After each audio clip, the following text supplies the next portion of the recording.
We're at Halacha 13, chapter 5, Halacha 13. You're not allowed to take Shmita produce out of Israel, even to Syria, which Syria is partially like Eretz Yisrael. King David captured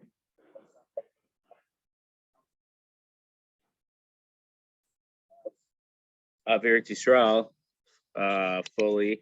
So you're not allowed to take it even to the land of Syria. You're not allowed to feed the Shmita produce to a non-Jew or to a worker who you hired is not Jewish. So we would call that nowadays a foreign worker. Or let's say in the time of King Shlomo, he imported those brick workers from Haaretz. So those would be like the Sacher. Oh, okay,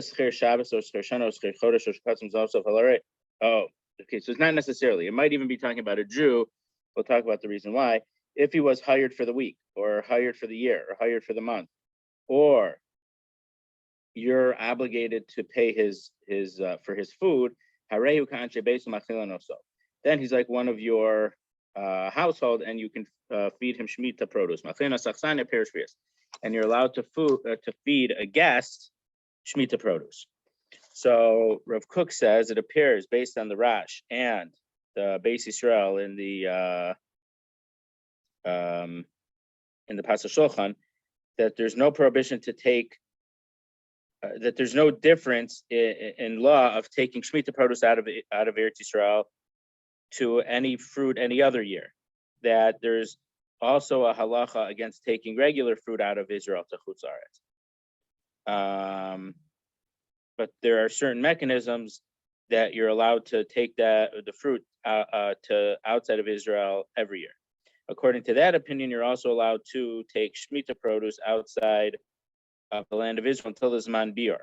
However, from the time of the Bior, that you have to destroy it, according to this opinion, it's not the way we pass it, but according to that opinion, which is like the Rambam's opinion, that Bior has to be, the produce has to be destroyed, then you're not allowed to take the produce out of Eretz Yisrael once it's Bior time.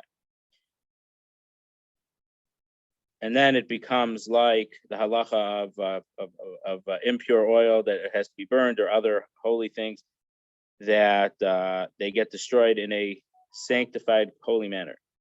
And Tosfos says that in those situations when you're allowed to buy and sell Shmita produce, you're also allowed to take it to Chutz Haaretz. So what are the mechanisms that you're allowed to sell the Shmita produce? Either it's very small amount for 3 meals or less, or you bought it for yourself and then you had some left over. So if a case was left over, then you'd be allowed to sell your leftover. So you'd also be allowed to take that out of Israel. Or in that case, we said before, a few chapters ago, even if the father is gathering and then his son ends up selling it, that's allowed. Or even 5 brothers that all gathered and then one of them is selling for the other one. In that case, it's mutter to sell. Or if one person gathered for himself to sell, which isn't the right thing, but he had some leftovers. So we say, since he's allowed to sell his own leftovers, he could sell the other ones. We call it bahavla, which is once you're doing something that's permitted, you can include the thing that otherwise wouldn't be permitted. Just an example of havla is, let's say you have a babysitter who's watching your kids on Shabbos. You're not allowed to pay the babysitter for a Jewish babysitter. You're not allowed to pay a Jew for working on Shabbos. But if you have them babysit, one night or one day during the week, also you could pay for Shabbos also. Once they're working during the week also, and you could pay them for that. So that's this idea of havla. Literally means swallowing up. But what you meaning once you can include something that otherwise would be not permitted with something that is permitted. In this case, he had improperly gathered Shmita produce to sell. But he had also, the day before, he gathered for himself in a permissible way, and he ended up not using all the fruit for himself. So since he's allowed to sell the leftover fruit from himself, in that case, he's allowed to sell the other fruit that he gathered to sell. Does that make sense? I'm not allowed to gather Shmita produce to sell. Oh yeah, this includes even to a Jew. you wouldn't be allowed to sell it even to another Jew, because of the fact that you took more than you were entitled, you didn't keep the laws of Shmitta, that everyone is an equal owner because it's all ownerless. And if you're collecting to sell, you're acting as if you're the owner. According to this, it appears that certainly you're allowed to sell Shmitta produce through this way. When you have some that you're allowed to sell, you could also sell the stuff that normally wouldn't be allowed to sell. So if you have some non-Shmitta produce, so let's say I have potatoes from last year, because potatoes last a long time. So once I'm selling potatoes, I could also sell the cucumbers that are from this year, that are Shmitta produce. And it's explicitly said that the money in this case is only for, so if I'm selling you pre-Shmitta potatoes and Shmitta cucumbers, the money only counts for the potatoes, which is something I'm allowed to sell. So it ends up that I'm giving him the cucumbers as a gift. So then that's a very important good thing that happens, because remember, if you sell Shmitta produce, the money that changed hands gets a Shmitta sanctity, and you can only use it to buy food. But this way, the money is considered to only be being changed hands for the potatoes, so the money gets no Shmitta produce. So it's completely regular money that you can do whatever you want with.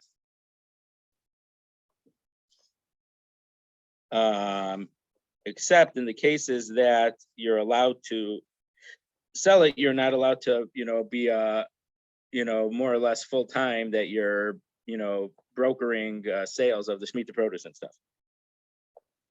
And we've mentioned whether it's always or always at the same place. And it appears from a different Tosfos, it might actually be the same Tosfos, that you're never allowed to take Shmitta produce outside of Eretz Yisrael, even to sell it. And that which we said that you're not allowed to, we're in the end of Halacha Yud Gimel, in chapter 5, the end of 13. And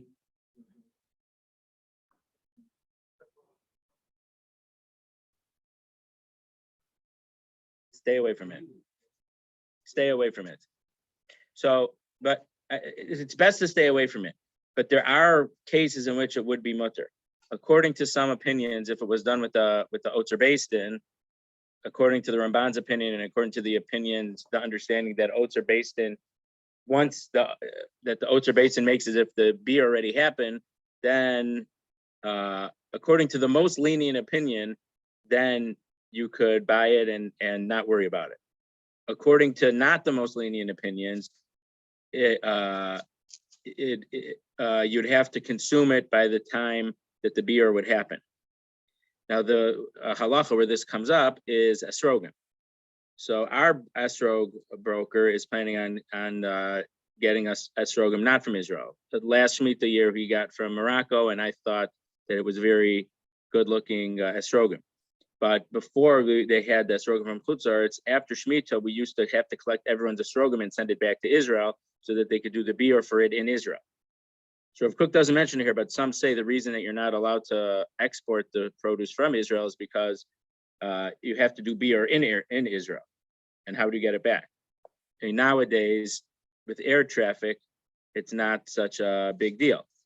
But according to many opinions, if it would be here, you'd have to get it back, send it back. So even according to the opinions that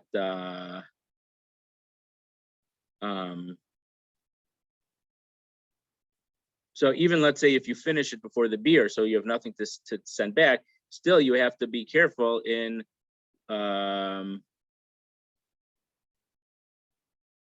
Otzer Beis Din produce has sanctity of Shmitta, so you wouldn't be able to throw it out until it would be rotting first, let's say. The peels or the cores or the leftover stuff. So it still would have to be treated in a special way, and people in Chutz aren't used to treating it that way. And beer is, so according to the way we pass in, beer is the time that the produce is no longer available in the fields for the wild animals or for the domesticated animals. We're not allowed to have it in our houses either. So according to the Rambam, you have to burn it. It has to be destroyed completely.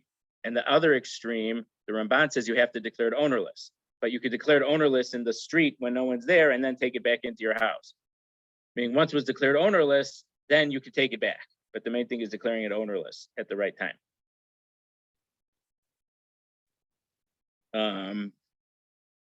And then according to the opinion about, let's say the fruit that they sold was, okay, so if the fruit they sold was a regular field, no one did anything for Shmita, it completely has Shmita sanctity, so no one here knows how to take care of it well. If it's Hachemachira, Minhag Yerushalayim, which is the way Rav Kook paskins, is that it doesn't have sanctity. So it may not be such a bad thing to have it either. So according to that psak, to Minhag Yerushalayim, which is the ones who paskin what, like the Beis Yosef, I think it is, that when they sell the land to non-Jew, it loses its sanctity. So then that's probably a better case that's probably better than Otzer Beis Din for being in Chutz Haaretz. Okay, so now at the end of the halacha, it says you can't pay your worker with Shmita produce.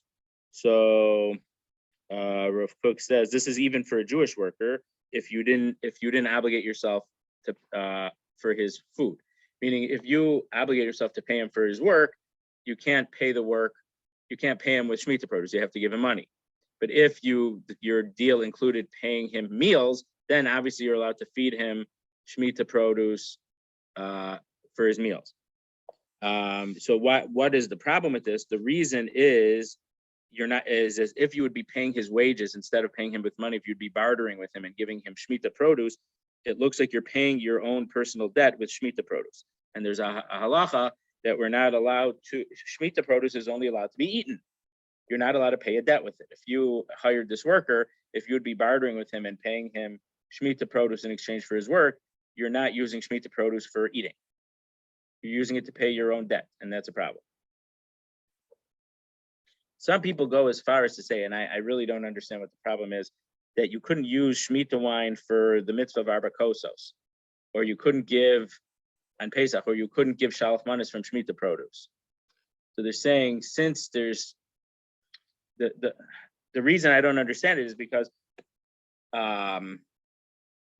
what's forbidden is you're using Shmita produce to pay a debt. You're giving someone Shalach Manas isn't a debt. You know, you have a mitzvah to give Shalach Manas, but if you could eat it, why can't he eat it? I mean, in the time of the Gemara, some Amoraim gave Shalach Manas by inviting him over for the Suda and by giving him the food on my plate. Doesn't have to be prepackaged goods. So I don't understand. I've seen people discuss it that you may not be able to fulfill your obligation of the Arba Kosos, but I don't understand the reason why. I tried to understand it and I still don't. So maybe there's just something I'm missing, but I don't know what. I have an obligation to give Shalach Manas, but I don't have to give it to you or to you. So it's not like I have an obligation to give Shalach Manas, but I don't have an obligation to you. When I'm paying a debt back to someone, I owe you money, and instead of giving you money, I'm giving Shmita produce. So instead of the Shmita produce being eaten, it's being used to pay a debt.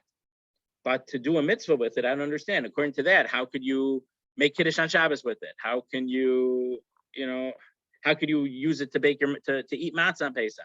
I don't understand why Arba Kosos would be different than any other mitzvah that we have to eat,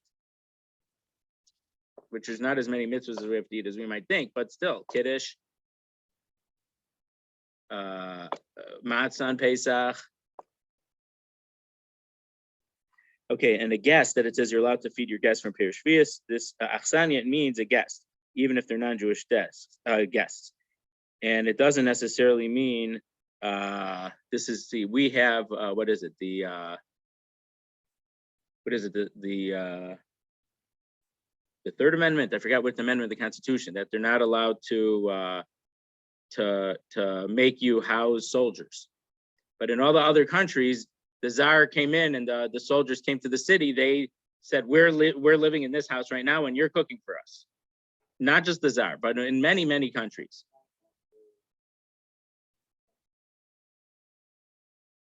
What? The Second Amendment is the right to gun.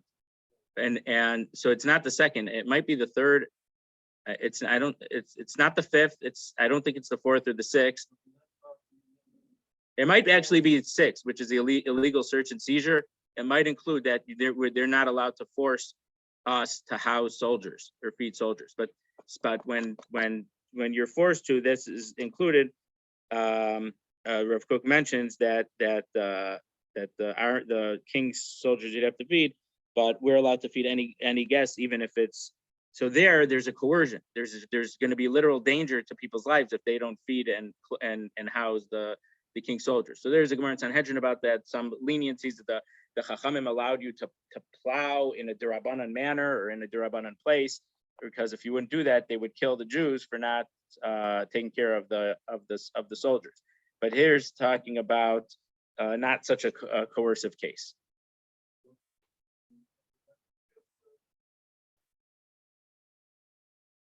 No, and if you see it, I would not recommend to buy it because of the beer issue.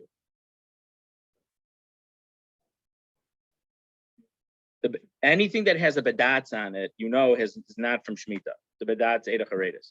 You really have to look. So, I mean, the problem is, and I don't know I didn't look into details, but there's a lot of, just like here in America, people are making their microbreweries to make beer, and there's people who are, not even in Illinois. I heard from someone who has a farm, an hour away from here. There's all their neighbors have vineyards.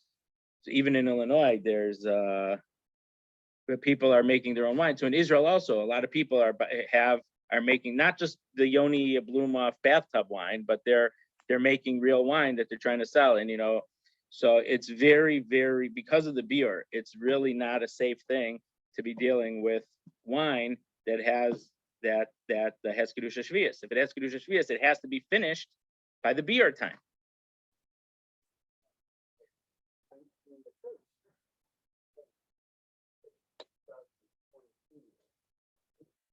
No, but the problem is that once you have the bottle, you could keep the bottle for 30 years. But when we're talking about Shmita produce, you can't leave it past the beer time. That's the problem. So I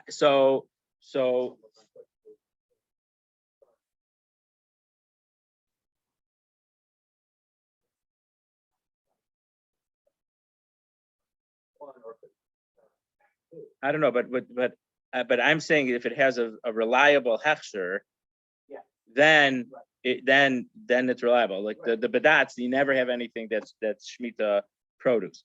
But for maybe just a local one, it might be possible that you would have, and that would be a problem. And yeah, so that the OU, their policies would not allow anything. There wouldn't be any problem. But there was a problem, and I did read about this, at least last Shmita, according to opinions that I mentioned a few minutes ago, that according to the opinion that it's Otzer Basin, and according to the logic that Otzer Basin works, that the fact that the basin was in control, it's already ownerless, so you already did your BR. So there was, I don't know who the agency was, but there was at least one agency that allowed people these wineries. They probably were not large wineries, but they allowed their wineries to ship their wine outside of Israel and not worry about the beer. So you have to worry about the beer because it was Otzer Basin, so it was already declared ownerless by the fact that the basin was in control of it. So that is stuff I would stay very far away from. Who it is, I don't know. But I do know if it has an OU on it, the OU would not accept that. None of the American hashgachos accept that leniency. But they mention it is existing, so be careful. But if it has an OU on it, you don't have to worry about it. I read about okay. Okay, good. But that's a big one. It's not a small one. But it has a reputation. It's not a small one. It has a.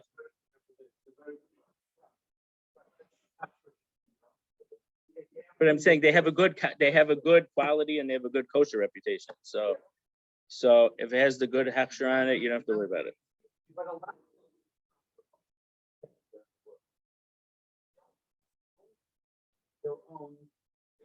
Right, they buy the grapes from other places. Right.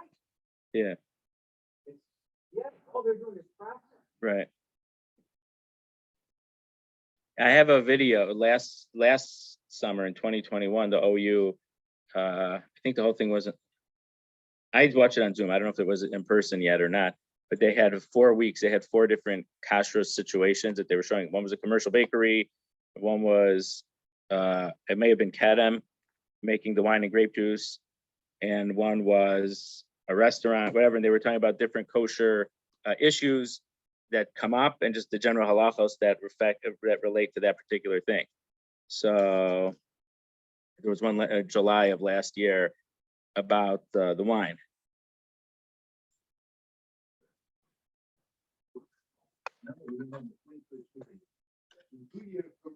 Right. No, that's true. That's right. And the problem is that if it was from January of 22, it's not Shmitta wine. And if it's from the end of 22 and 23, then it's Shmitta problem. So when exactly they date, so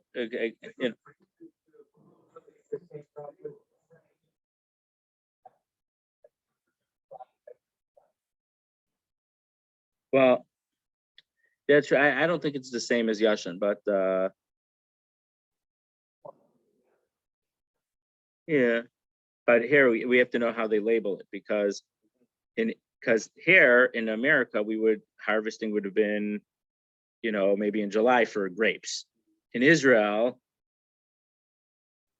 it's probably December or something. I don't know exactly, or February. Because have to be so from that perspective. So those grapes probably wouldn't have had kedusha shvius. It would be the coming up harvest, because those grapes were from the Tu B'Shvat before, which was before Shmita started. Okay, Yudalad.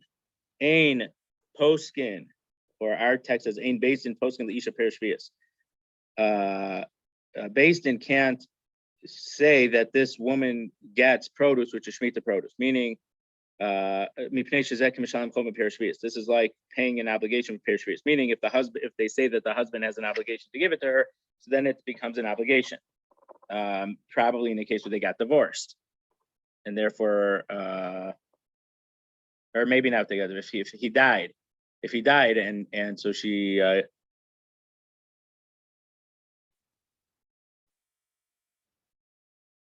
no, if the husband died, and so the heirs have to pay the ksuva money to her. No, if she got divorced, not if he died. If they got divorced, so if Basin can't say you have to pay her in produce, because then it would be paying an obligation.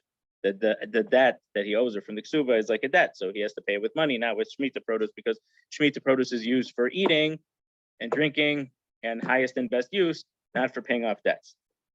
Aval nizonos hi mishal baila, but she's allowed to be to get her food. Meaning the fact that the amount that the husband has in the ksuba to feed her, that she can get food directly. That's not considered paying, whether it's not because it's paying a debt, or it's because she's no worse than a guest in the house, and anyone who lives in the house can eat the Shmita produce. So the fact that the woman is getting Shmita produce to eat in fulfillment of the ksuva that he has to provide for her food, that's not a problem. But if he was obligated to pay her some other type of monetary payment, that could not be paid as a barter with Shmita produce. Rav Kook, and it seems from the Beis Yisrael, which is the Pasuk Shulchan, that the main distinction is she with the husband when she is getting this food? So if she's with him, it's not considered as if he's paying his debt, which in this case is the ksuva obligation to sustain her with food. It's not considered paying a debt. But if they are separated, living in other places, then the fact that his paycheck is providing her with food, then it looks like that he's paying a debt with perishvias. And it appears, says Rav Kook, that and by the way, it was Rav Kook's yortzeit yesterday. I didn't know this before, but Gimel Elul is Rav Kook's yortzeit.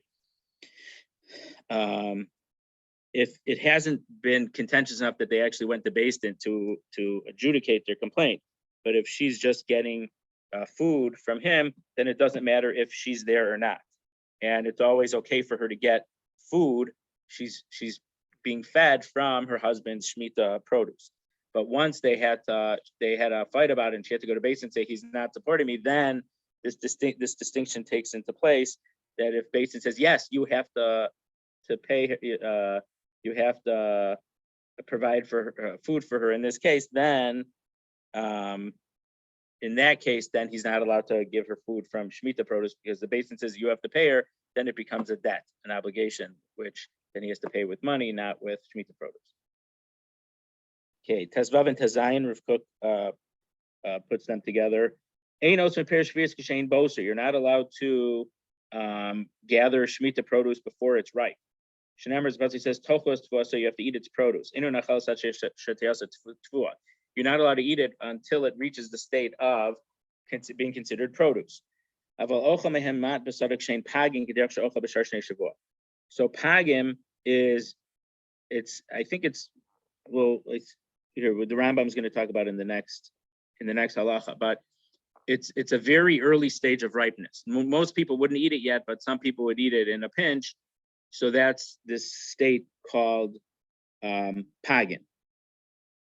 So if you'd eat not yet ripe fruit, for in a little bit of the case, like when you're walking through the field, you would pick some and eat it. You could also eat that during Shmitta, but that's as long as it's a certain level of ripeness. It's not yet fully ripe, but it's not completely not ripe.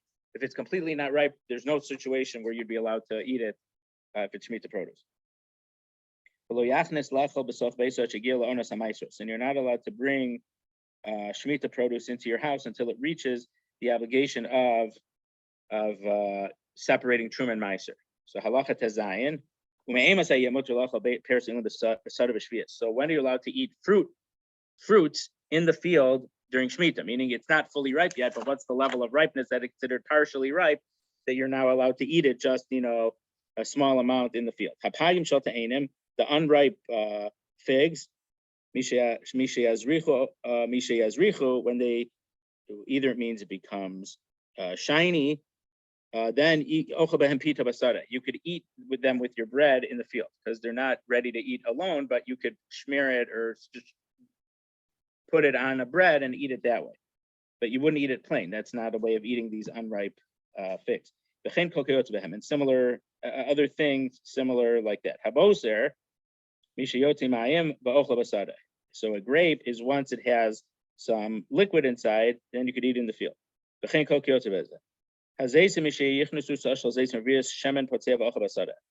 olives, when you would have a sa'ah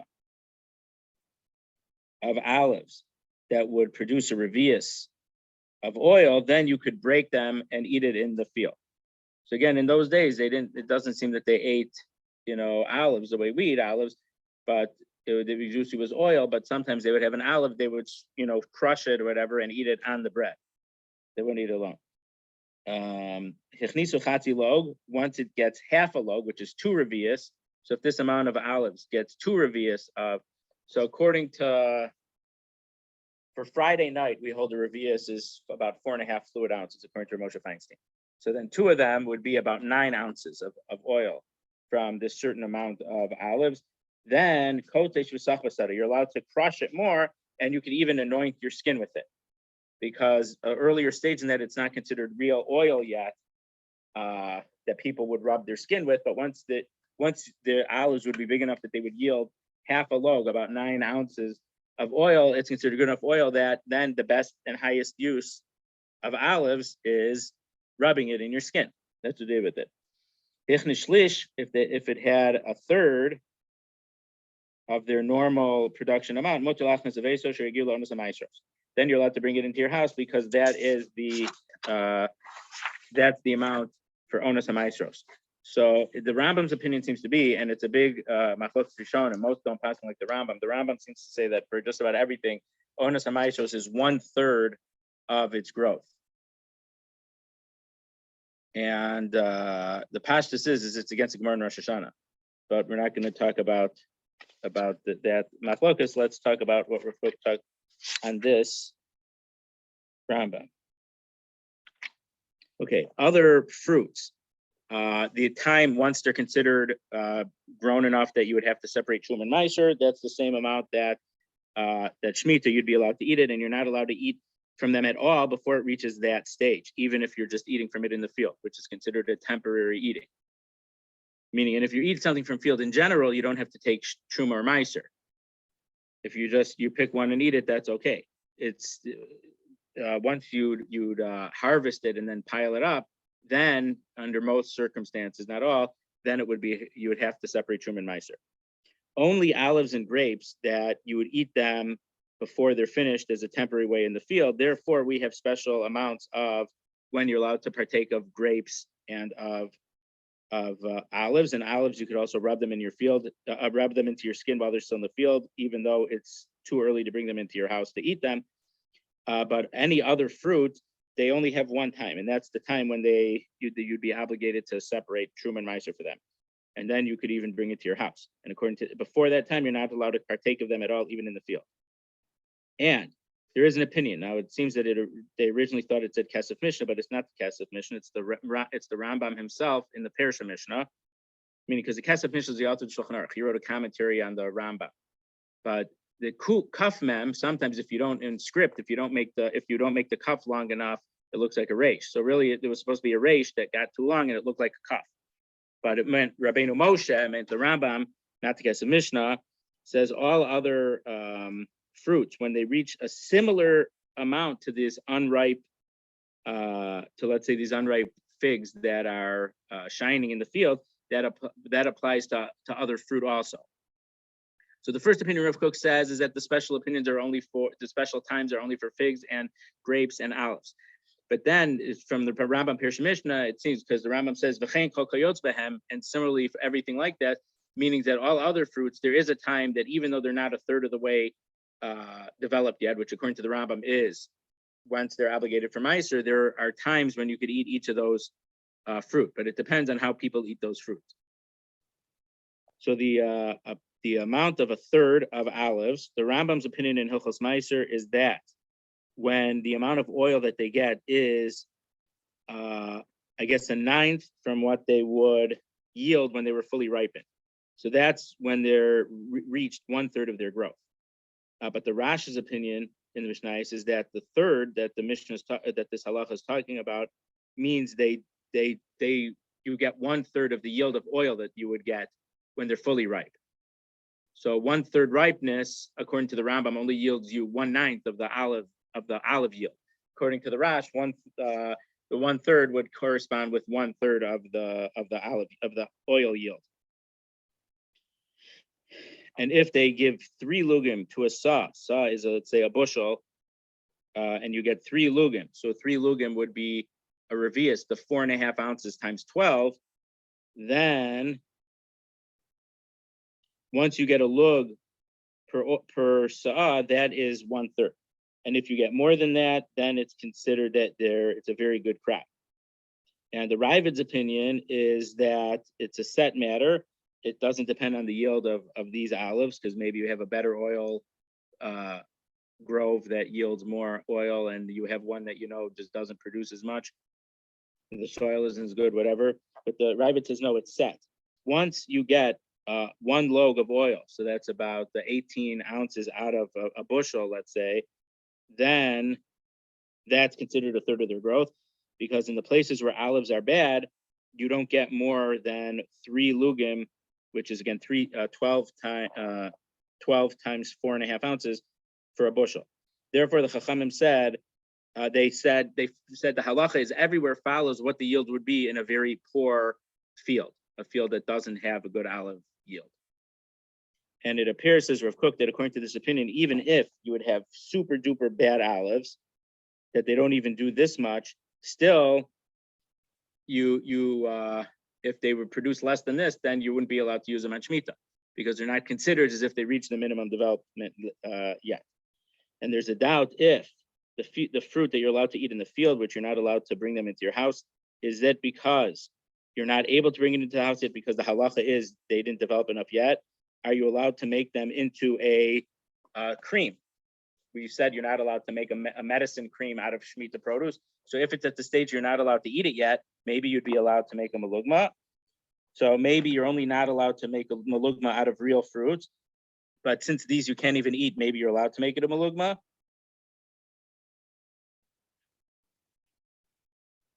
Or maybe it doesn't matter. Even if the fruit isn't edible, you're still not allowed to make it into a medicinal cream.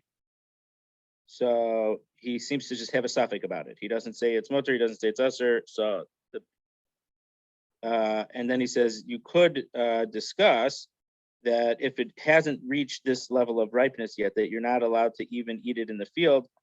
Certainly you're not allowed to gather them off the tree, because there's a halach, you're not allowed to waste produce. We learned the Mishnah, you're not allowed to chop down a tree too early in the season, because then by chopping down the tree, the Shmitta produce is never going to fully develop and you're wasting the Shmitta produce. So you're not allowed to pick them anyway. But if what happens, you found them on the ground, so you didn't separate them, you found them on the ground, they're already separated, can you say that you're allowed to make a cream from them, since you're not allowed to eat it because it hasn't developed enough? But in that case, maybe it'd be allowed. So it doesn't seem to me that he reaches a conclusion. He just raises the shaila, and we are out of time. And it's really getting too mincha's getting early enough